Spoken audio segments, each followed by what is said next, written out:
1835.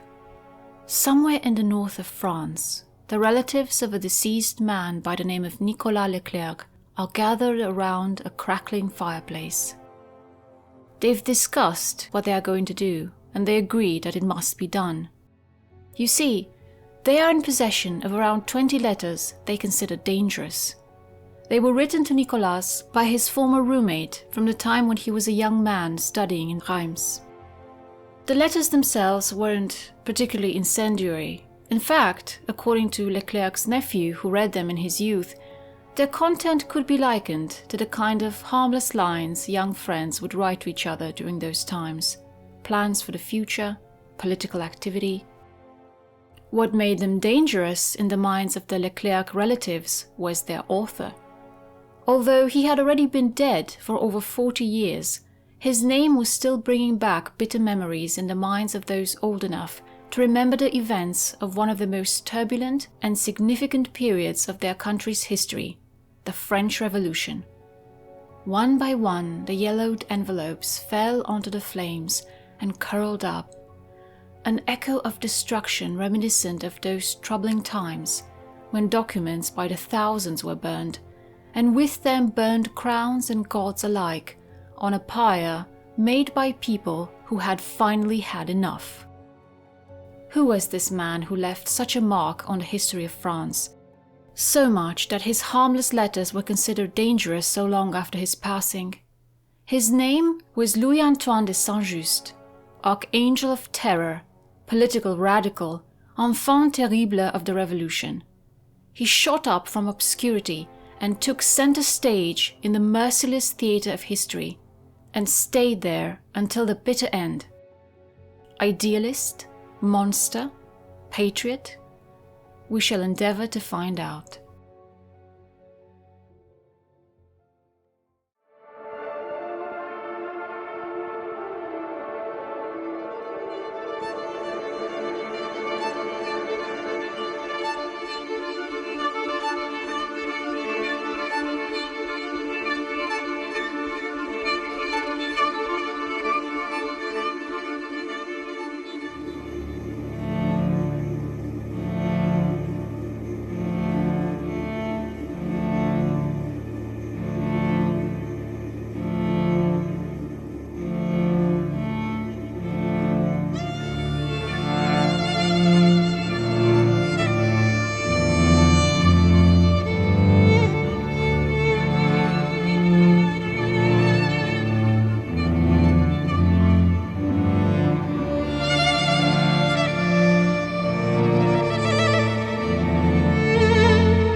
Our story opens in the late spring of 1766 in Decize, a quiet old town in central France.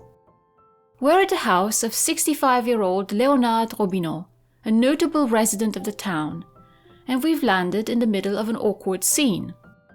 Robineau's 32-year-old daughter Marianne is sitting in silence together with the notary Grenot and two witnesses by the name of de Champrobert and de Chéry.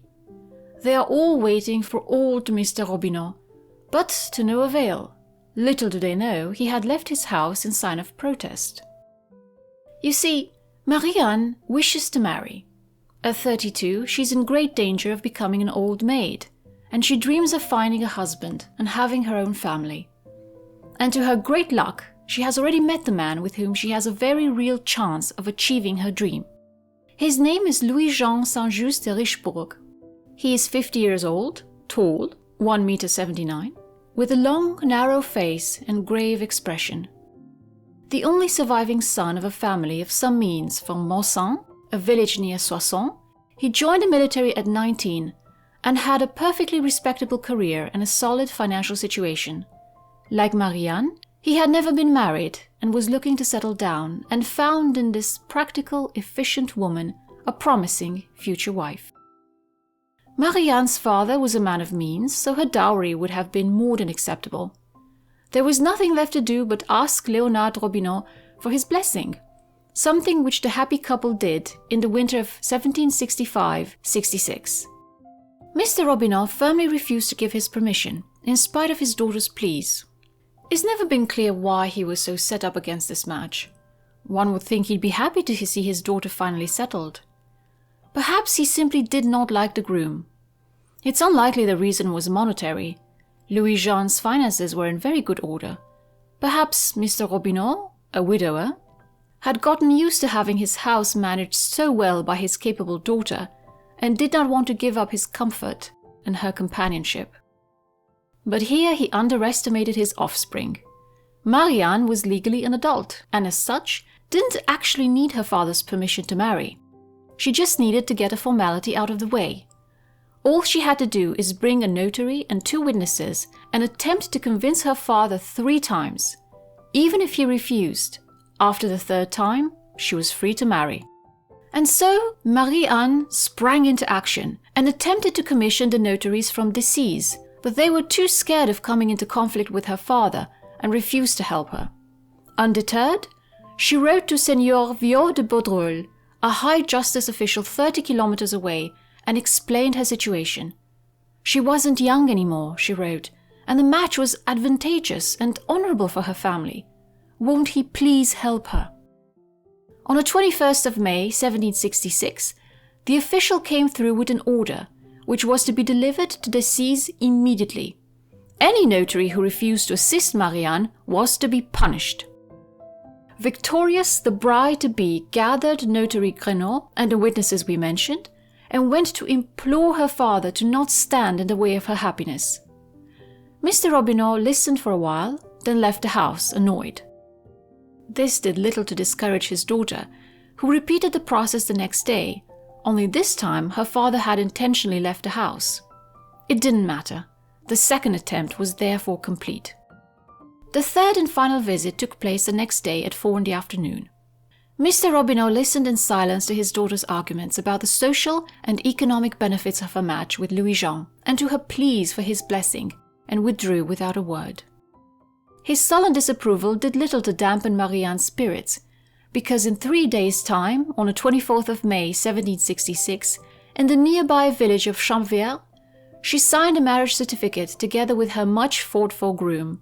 Many notable people were invited, and although old Mr. Robineau and his sons refused to attend, Marie-Anne's 2 uncles were there to show their support. The wedding itself was celebrated on the 30th of May, with only 3 witnesses in attendance, 2 of them illiterate, and one of whom was a random local man who had turned being a wedding witness into somewhat of a hobby, if the church records are to be believed. It was a stark contrast compared with the list of illustrious local personalities who had attended the civil ceremony. Perhaps our practical, down-to-earth couple had had enough excitement and just wanted to get it over with. Shortly after the wedding, Louis-Jean retired from the military with a pension of 600 livres and settled down with his new wife in a large house in Champvert, not far from Decize. Historian Jörg Monar points out that if he had waited 6 years, his pension would have been double, and suggests that this old soldier just wanted to enjoy a good and quiet life with his newly minted family. And this is the rather unusual story of how the Saint-Justs met and married, a story in which Marie-Anne distinguishes herself through her strong will and determination, qualities she will pass on to her son, who was born on the 25th of August, 1767. Because infant mortality was catastrophic during those days, the baby was baptized immediately in the church of Saint-Arrêt in Decize.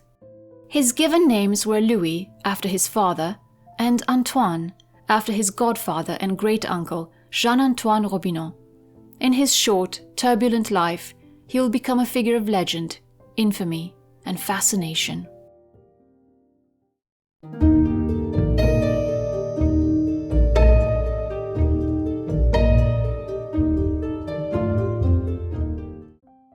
Little Antoine was left in Verneuil, in the loving care of his great-uncle and godfather, Pastor Jean-Antoine Robineau.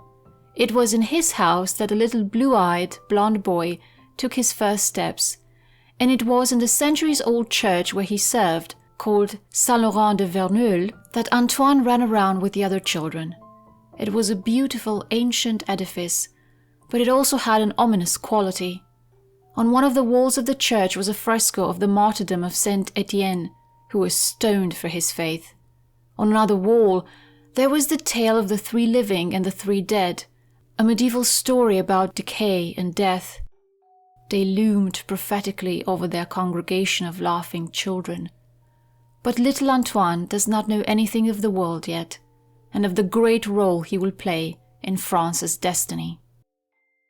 In his extensive, doorstop of a biography he wrote on Saint-Just, German historian Jörg Monar notes how unusual it was that Louis-Jean and Marianne chose to leave him with a wet nurse so far away from where they lived. In modern times, on modern streets, it would be an around 2-hour walk, 9 kilometers. To be clear, the fact that he was entrusted to a wet nurse in the first place was perfectly normal in those times. It's just that they could have afforded to have one in the house, or at least in their town, so they wouldn't be separated from him. Perhaps the two discovered they were not particularly parentally inclined. In his biography of Saint-Just, French historian Bernard Vinot has a more charitable interpretation, namely that the parents probably had challenges in finding a suitable wet nurse. And here we've arrived to the great difficulty one inevitably encounters when trying to tell this story. Due to the distance separating us from the 18th century, and due to the fact that this was a normal family, we have very few, if any, sources regarding the personalities and motivations of the people involved in this chapter. Historians propose different interpretations for certain decisions. They give credence to some oral history and early sources, but not to others, so in the end, it's up to the reader, or in this case, you, the listener, to decide which one sounds more plausible. Louis-Jean and his wife later decide to move to Namsel, more than 300 kilometers to the north, where they welcomed 2 daughters in quick succession. Louise Marianne, September 1768, and Marie-Françoise Victoire, November 1769. The family would reunite only after the death of Jean-Antoine Robineau in 1771. It must have been a little strange for this 4-year-old boy to suddenly have to live in a completely new environment with 2 parents and 2 little sisters whom he probably did not know that well. After Marianne's father died in 1776, the Saint-Just decided to leave Namsel and move to the nearby village of Blérancourt. They purchased this house with 5 rooms and a large garden of 3,500 square meters. The family successfully integrated in village society, and Louis-Jean was respected and well regarded. Jörg Monar wrote that an early biographer of Saint-Just, Edouard Fleury, who visited Blérancourt in the 1840s and asked the old men there about their impression of Louis-Antoine's father, was assured by all that he enjoyed a great deal of admiration in the village, thanks to his honorable service and sincere affability. This quiet old soldier might have had a lot to teach his clever little boy, but tragedy struck at the beginning of September 1777, when Louis-Jean de Saint-Just died at only 62 years old, leaving behind a widow and 3 young children. Antoine was only 10 when he lost yet another important parental figure.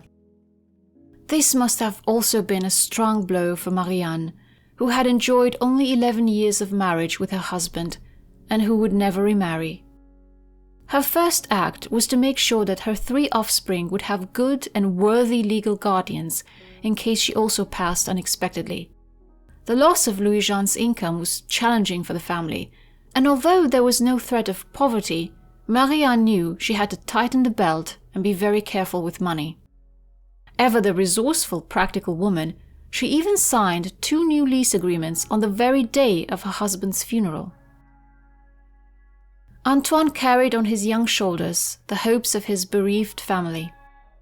When he was 12, he was sent to the Collège Saint-Nicolas in Soissons.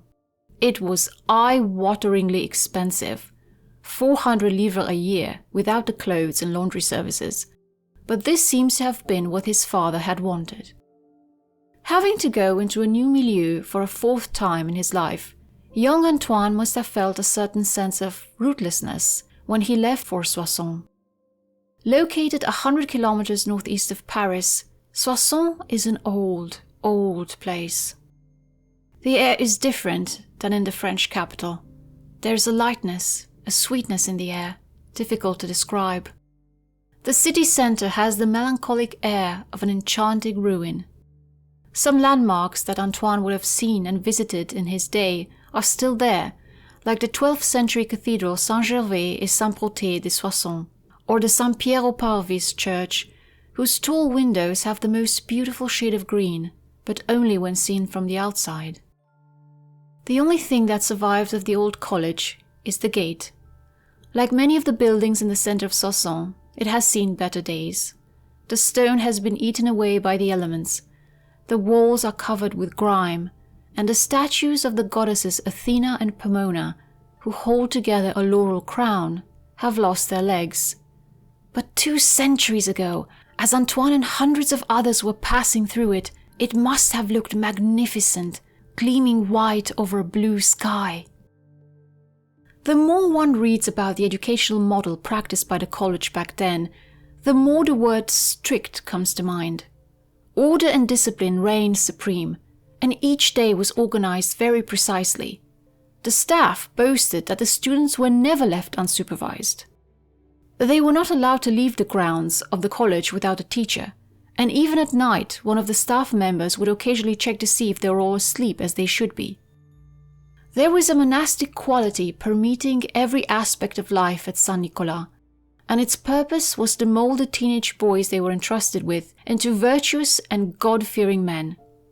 This was unsurprising, in light of the fact that the college was founded and run by the Oratorians. Their full name was the Confederation of Oratorians of Saint-Philippe Néri, and they were a Catholic apostolic society.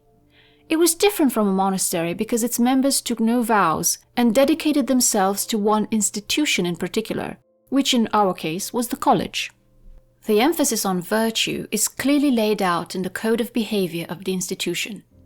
Here is a part of it translated from Latin. They will know that obscene and filthy words, indecent spectacles, pubs, impure or dirty dances, and things of that kind by which the morals of young people are corrupted, are forbidden to them. Let them compete with one another in piety, modesty, and diligence, which befit a noble and distinguished youth. Let them never harm each other with words, reproaches, or fists, let alone weapons. The students weren't the only ones who had to abide by a certain set of rules governing behavior. Teachers also had to do the same. Here is a fragment, again translated from Latin, from their code of behavior. The prefect and professors should not harm with verbal insults. They should never beat with feet, hands, or books, but should use legitimate forms of punishment. The Oratorians knew that the rigid environment they fostered could encourage certain professors to become tyrannical, and try their best to prevent abuses and foster a dignified and fair learning environment. But who knows if they succeeded?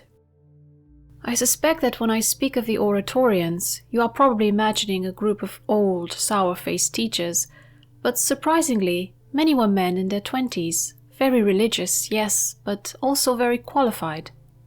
After all, the college had an excellent reputation for a reason. The classrooms were split into teams of 10. The best students of each team had privileges such as sitting in front of the class, and since this could change based on each student's performance, the boys had a motivation to do their best. The 10 teams would compete against each other, which naturally led to the formation of close-knit groups. Edouard Fleury, an early biographer of our protagonist, claims to have met with a former classmate of Saint-Just, who told him that he remembers him as a withdrawn, rather solitary boy who loved to write and rhyme, which led to his classmates teasing him. The former classmate then went on to make an extraordinary claim, which should be taken with a grain of salt. Saint-Just, sick of the constraints of his schoolmasters, reportedly led a rebellion and threatened to burn down the college. He was allegedly caught red-handed and suspended, but was allowed to come back and finish his education. The first part, about him being reserved and seeking solitude and being fond of writing verse, sounds more plausible, taking into account what he would do later in life. The second part, not so much. Perhaps he ranted a few times about burning down the school to blow off steam, and the story was taken out of context and ballooned to improbable dimensions through various retellings during the decades after his death. What we do know is that he did excel in some subjects during his time at the college. In August 1781, 14-year-old Antoine, who was in class 5A, received a prize at school. He earned first place for interpretation and second place for thematic. Throughout their schooling, students were taught Latin, a language that would become essential during class after the first 2 years. And that's not the only link to the ancient world that the students had. Ancient Greek and Roman history featured heavily and was used as a teaching tool, especially if it aligned with Christian values. But the ancient history taught during those days did not give the pupils a nuanced, realistic view of who the ancient Greeks and Romans had really been. Instead, it idealized them. By exalting the ancient world with its ideals of freedom and opposition to tyranny, the college might have unintentionally created a stark contrast between what should be and the reality outside the college walls. The writer and dramatist Louis-Sébastien Mercier wrote that it is certain that the study of Latin instills a certain fondness for republics, and that one would like to be able to resurrect the one whose great and vast history we read about. It is certain that when one hears talk of the Senate, of liberty, of the majesty of the Roman people, of their victories, of Caesar's just death, of Cato's dagger that cannot survive the destruction of laws, it is hard to leave Rome and find oneself a bourgeois on Rue de Noailles. It is, however, in a monarchy that young people are constantly fed these foreign ideas, which they must quickly lose and forget for their safety, their advancement, and their happiness. And it is an absolute king who pays the professors who solemnly explain to you all the eloquent declamations launched against the power of kings. The monarchy was feeding its own destruction in more ways than one. To add insult to injury, there was almost no interest in teaching the actual history of France, and as a result, the students were ignorant of the achievements of their country, had the feeling that France was nothing special, and that, as Saint-Just would famously write, the world has been empty since the Romans. At the college, our young protagonist learns various other skills such as dancing, music, he could play the flute, and drawing. He was rather decent at it, if we can judge from this original drawing of his, preserved in the Carnavalet Museum in Paris.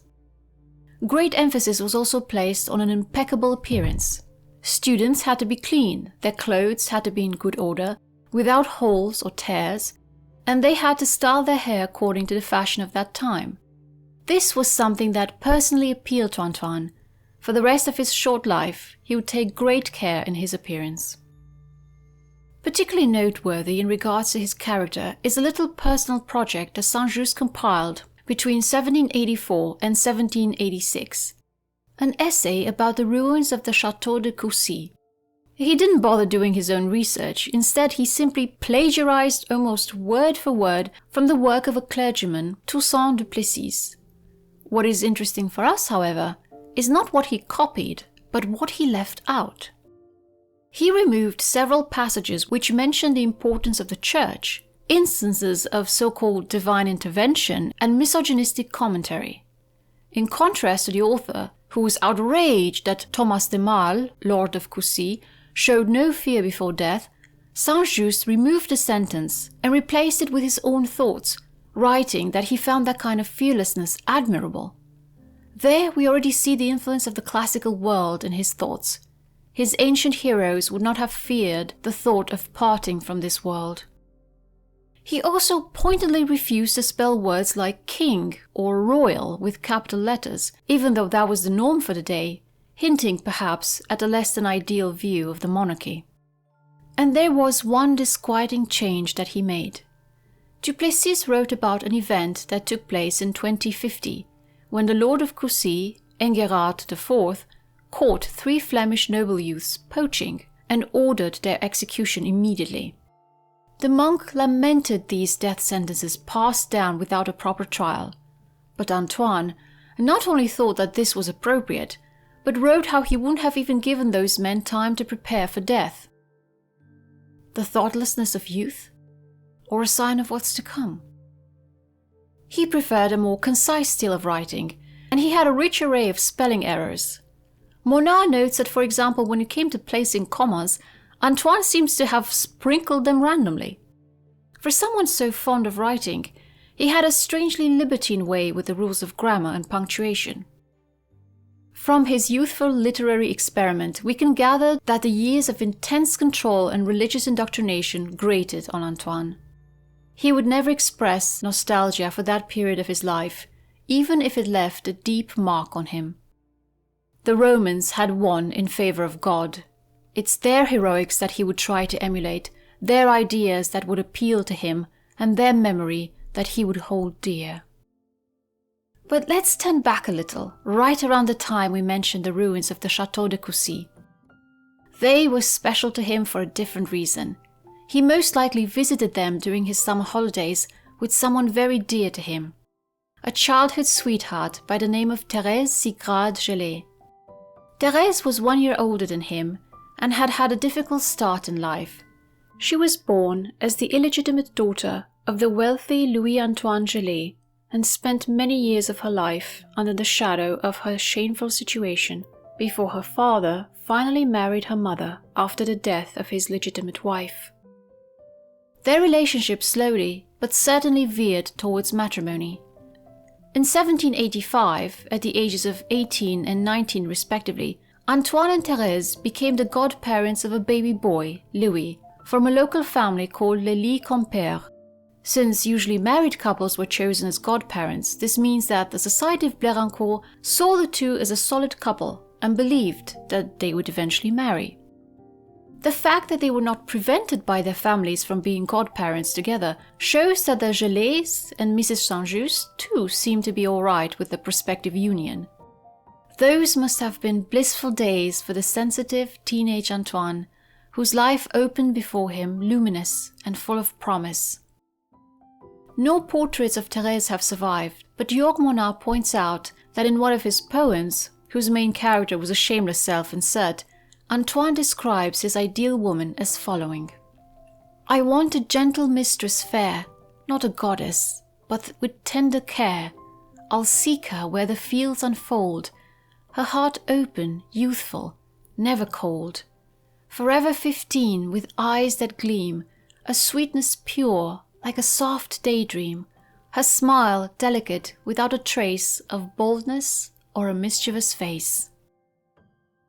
Oral tradition in Blérancourt depicts Thérèse as no great beauty, but even if that was true, it didn't bother Antoine, for whom gentleness and sweetness seemed to have been the most important qualities he wanted in a future wife.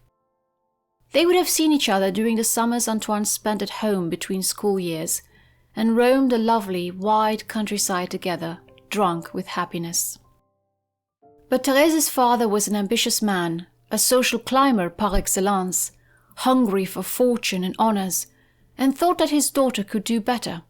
And so he decided to offer her hand in marriage to another young man by the name of Emmanuel Thorin. The wedding was celebrated on the 25th of July, 1786. It was the social event of the year, with numerous important guests including nobles, high functionaries and clergy. Bernard Vinot mentions that the couple was unusually young for the time, and suspects that the marriage was pushed onto Thérèse in order to put an end to her suddenly undesirable relationship with Antoine. After all, the event took place weeks before he was supposed to return for good to Blérancourt, having finished his schooling. Of Thérèse's feelings, we know nothing. We only know that the marriage would be unhappy, childless, and brief. The young man, whose character was in equal measure proud and sensitive, was deeply wounded and humiliated by the loss of his first love. To return home, full of hope for the future, and realize that his sweetheart, with whom he was smitten, had become another man's wife, was something he would never quite manage to heal from. For years afterwards, he would write heartbroken verses and prose about unhappy lovers, romantic betrayals, and the futility of love.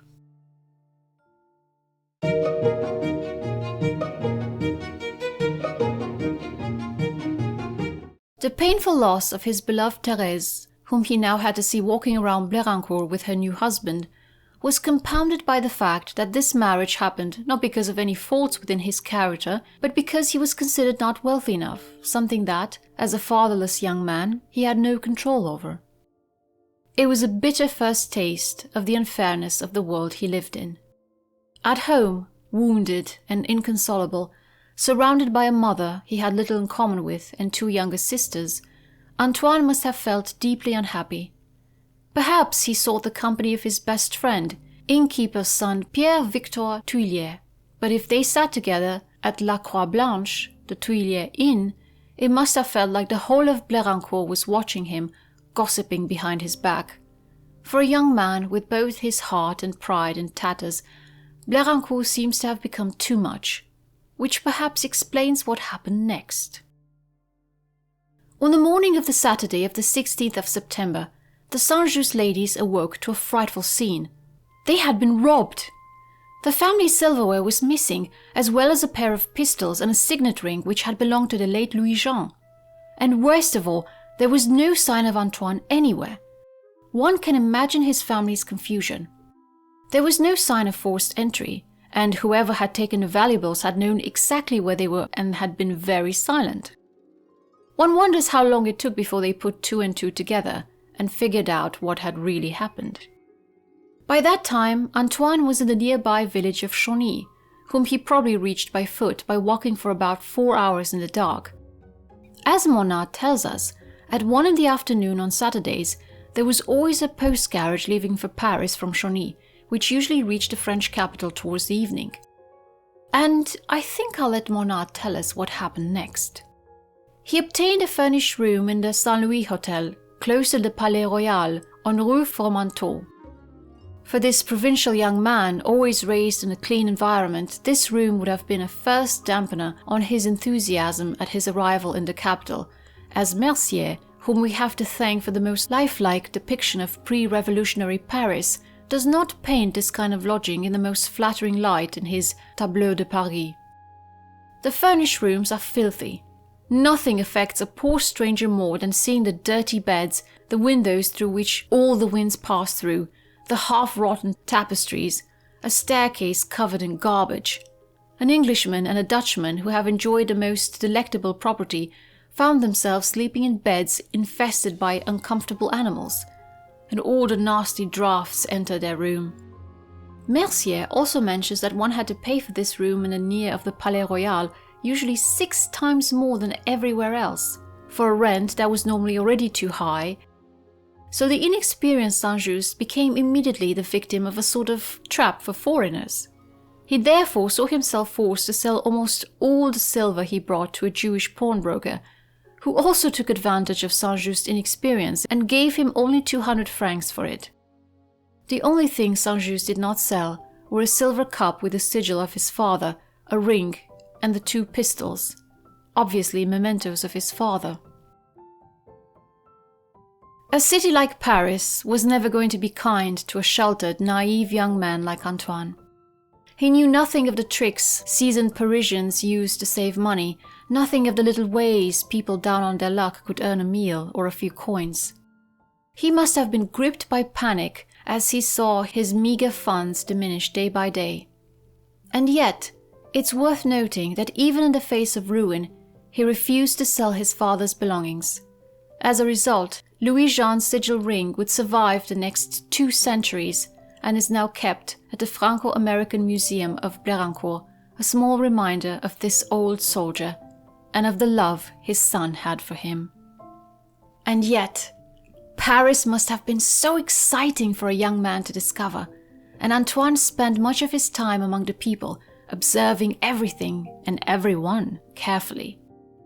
The complete tapestry of the human experience stretched out before him in the city center, from the greatest poverty to the most obscene luxury, from self-important nobles to humble laborers. And if the breathtaking architecture of the city didn't make his heart beat faster, then the dangerous, unregulated traffic zipping up and down its streets was sure to do so. There are no surviving letters or memoirs detailing what our wayward protagonist might have experienced during his Paris escapade. Monar points out that he most likely went to the Comédie Française at least once, because he wrote a little satirical poem poking fun of an actor named Dubois, who starred in a drama called Pierre the Cruel by P.L. Buret.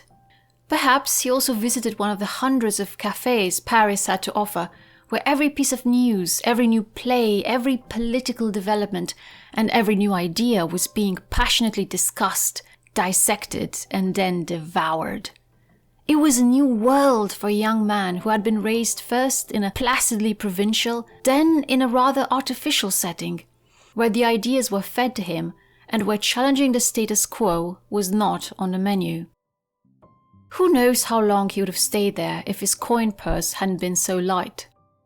As such, less than a week after his departure from Blérancourt, he realized that he had to return, or risk ending up on the street.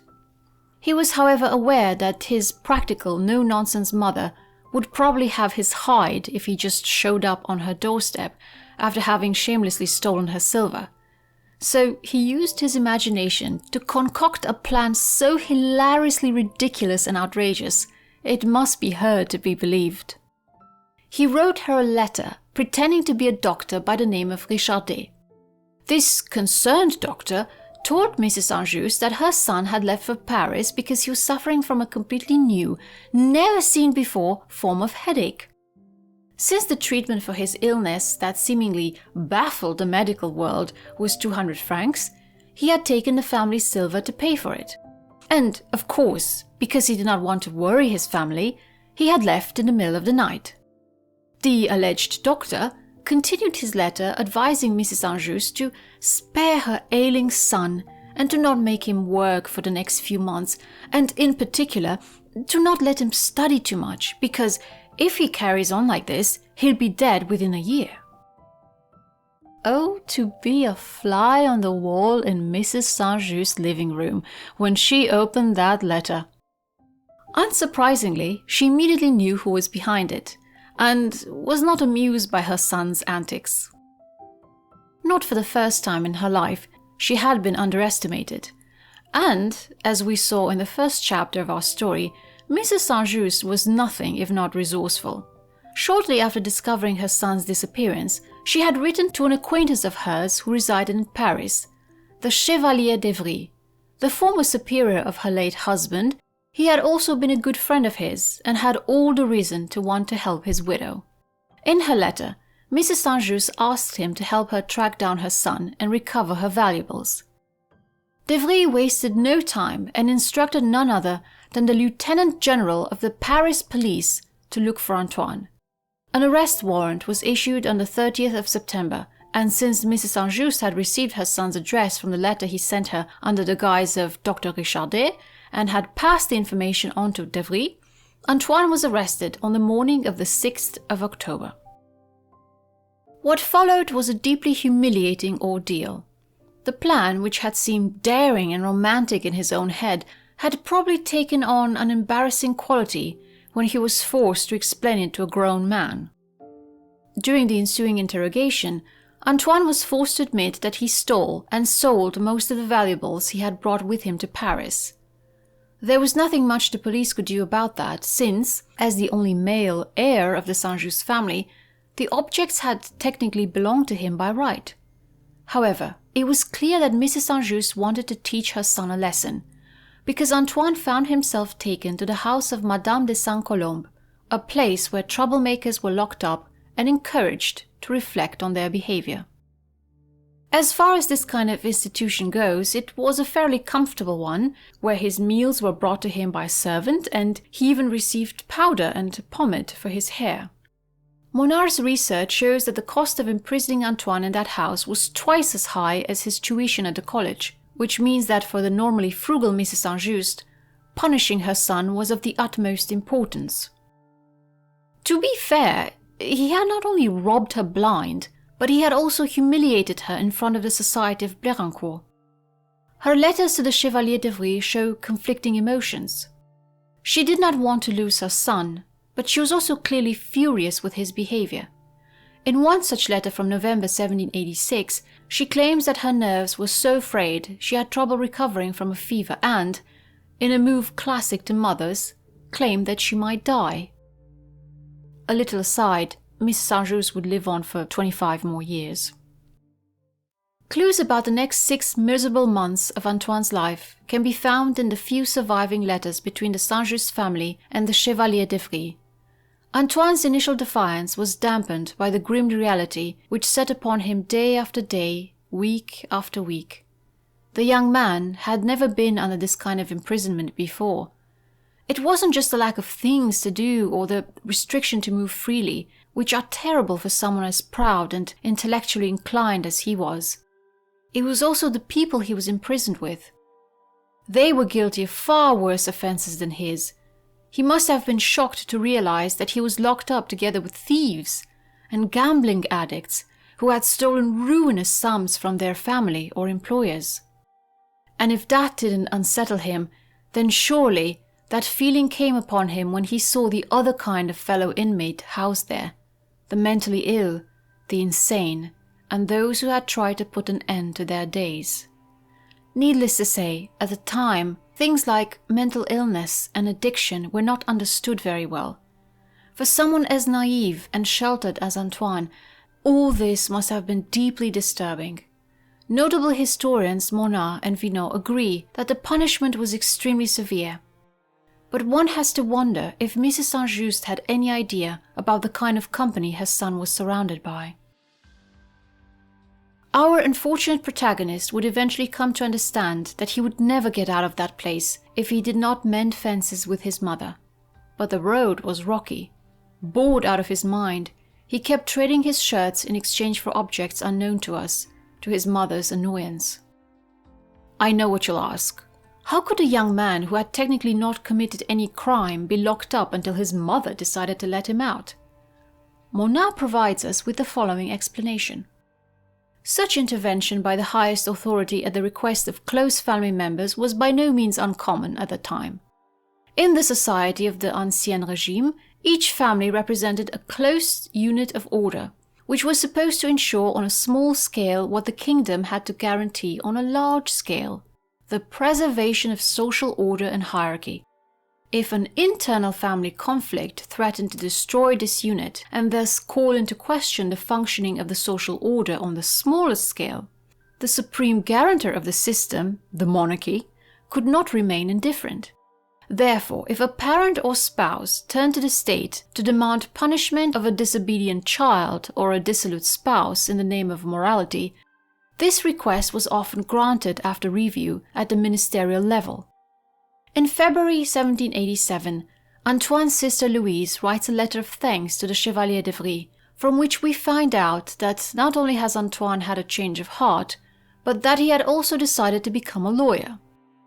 He had written to a former schoolmate of his by the name of Rigaud, who had connections in Soissons, and asked if he could find him a job in the office of the local notary. Rigaud came through with a job offer as a second clerk with his brother-in-law Dubois de Charme, who would also be willing to host him in his home. Both his mother and the Chevalier d'Evry seemed satisfied with this development, and thus, around April 1787, Antoine was brought back to Blérancourt. Those who would think that he returned a reformed man would be very wrong. Judging from his last letter to d'Evry, dripping with barely disguised bitterness, Antoine stepped on his pride in order to achieve his freedom.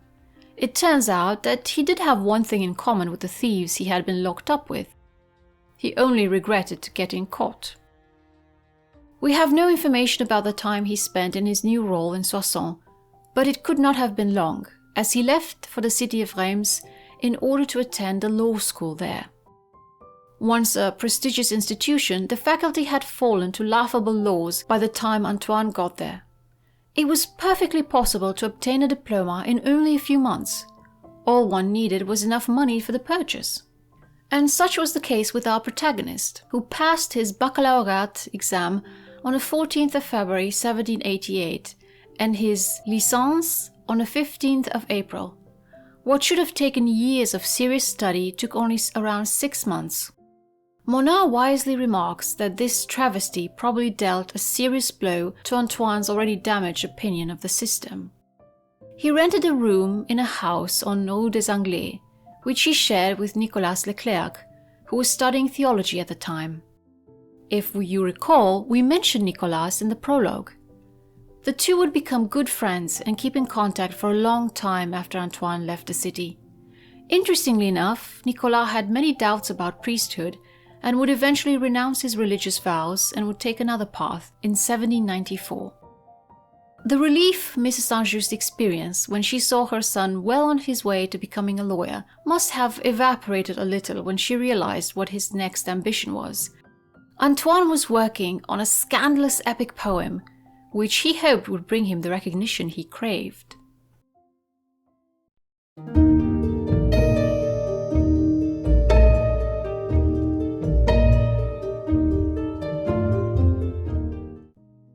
The work was called L'Organde.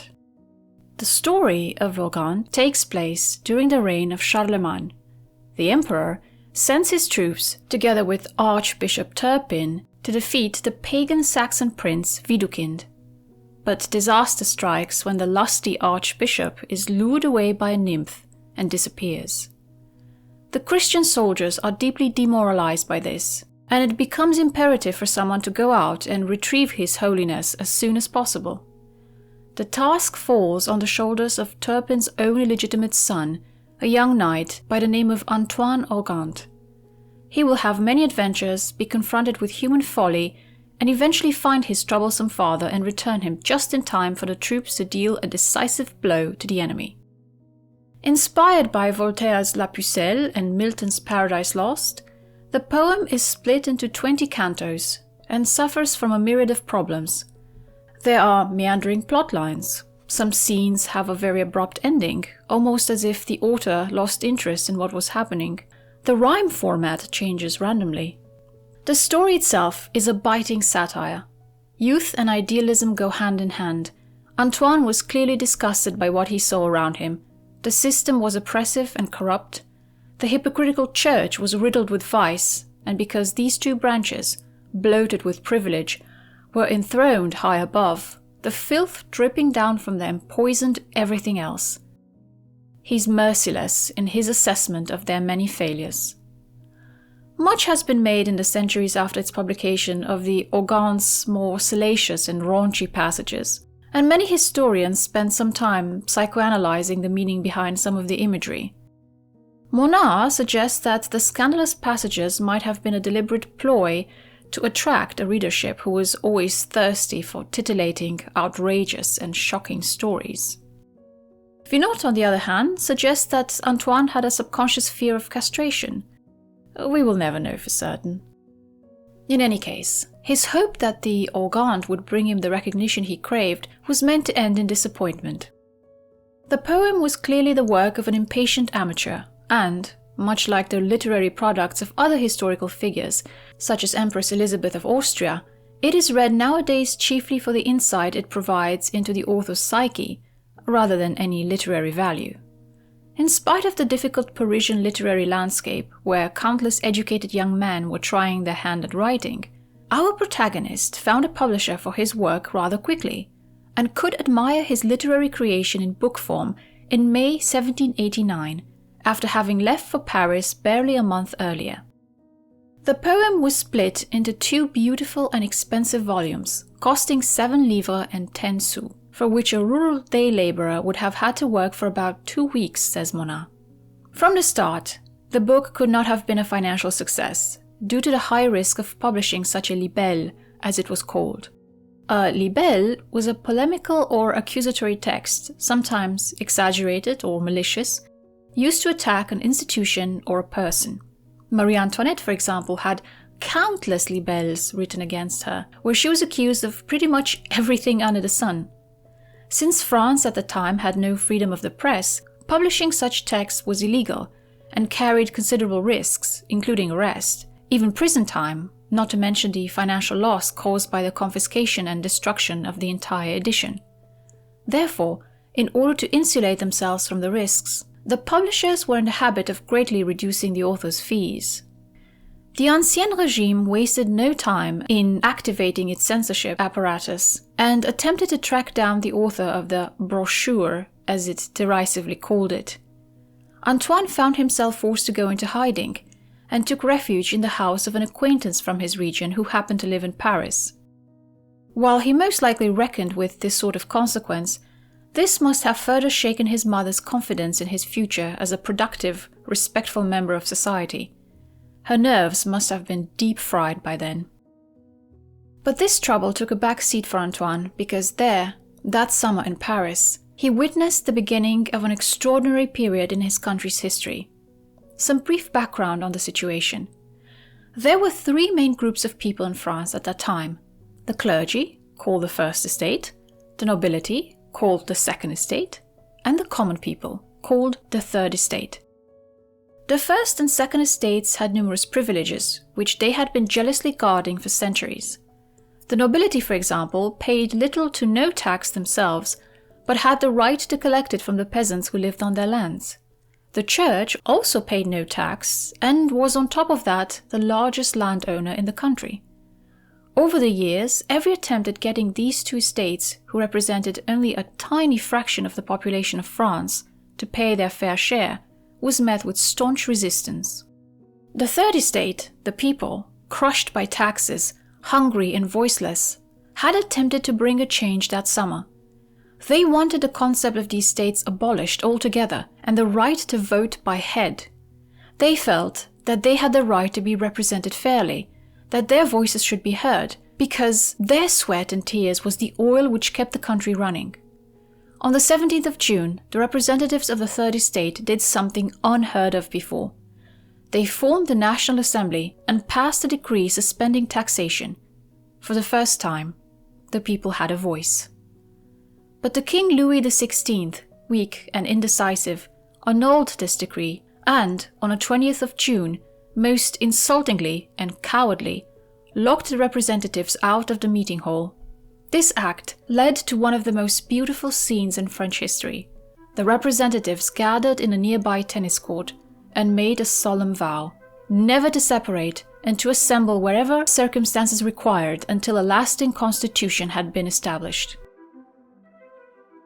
The fire in the heart of the people had burst into a flame that would eventually scorch the monarchy to ashes. The king was not prepared for this defiance. He caved in and approved the unification of the three states. A centuries-old order was changing in front of Antoine's very eyes. He, who thought that the world had been empty since the Romans, was now hearing about these representatives of the people, noble in spirit, who risked everything for what they believed in. It's not unreasonable to believe that these events must have had a profound impact on him. The situation continued to escalate, culminating with the storming of the Bastille on the 14th of July, an old prison and symbol of the Ancien Regime. Scenes of undescribable violence took place on the streets of Paris. From his hideout, Antoine could hear the terrifying howls of the mob as it delighted in literally mincing its targets. For the rest of his life, he would oppose the rule of the mob and firmly believe that only the Republic should hold the power of life and death in her hands. The storming of the Bastille is celebrated even today, as France declared the 14th of July its national day. But when looked at through an impassionate lens, it wasn't really the glorious moment one would think it would be, judging from how it is exalted in history books. There were very few people still in the prison, on the staff and inmate side equally. It was not well defended at all and an easy prey for the mob. But in their eyes, this was an incredible victory, and it raised their morale to the sky.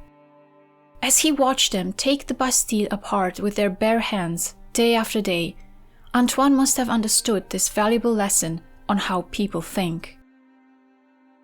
In August, he left Paris and headed back to the safety of Blérancourt, his poem overshadowed by the events of that summer. Until now, the life of our protagonist has shown very little promise.